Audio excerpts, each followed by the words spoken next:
So when we say to you, why did you leave your last job? You have to be able to answer that in a very factual and balanced way that tells me that you're okay with it and that there's nothing to be concerned about. So if I ask you, hey, why'd you leave your last job? And you're like, well, there was a layoff, and I was part of a layoff.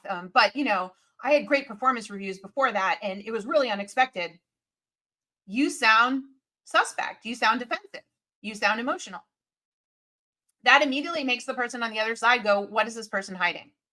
When you share emotion like that in an interview, we immediately go to what's driving this emotion? Because we know there's three sides to every story. Yours, theirs, and the truth is somewhere in the middle. That's human nature. So for me, I've got to get you to a place where you can say something very simply. And let me give you the formula for that. If they ask you why you left your last job, you can say, that's a great question. I was part of a layoff.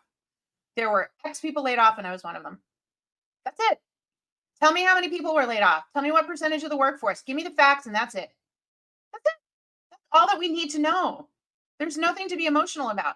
If you want to take it a step further, and this is like a little secret sauce that's going to make them fall in love with you, you can use what we call the experience plus learn equals grow model. And this is a technique we teach you inside Work It Daily as part of our amazing interview prep, where you frame your answers in a way that hiring managers and recruiters love.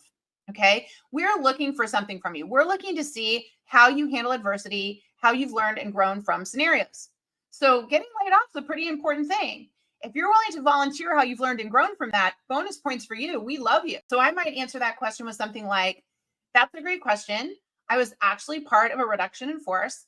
In May, my company laid off 140 people and I was one of them.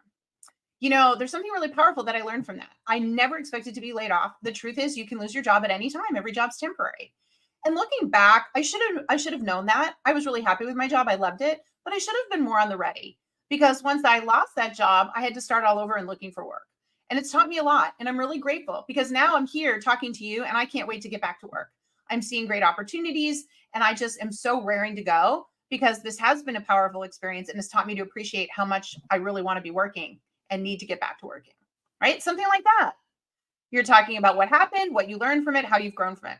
You didn't do anything wrong. Nobody's saying that you have to take accountability for doing anything wrong. But when you take ownership of something that's happened to you in your career, especially something challenging, powerful, maybe even negative, and you say, this is how I made myself better. This is what I took away from it. You reclaim all the power. And that's the kind of person we want to hire.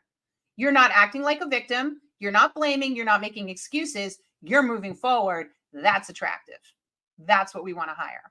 So it's very important that any of my folks that have been laid off work through that. And again, I talk so much about interviewing. It is what you say and how you say it in those interviews that's going to get you hired. And you want to make sure there's not all that emotion in there. So you got to work through it.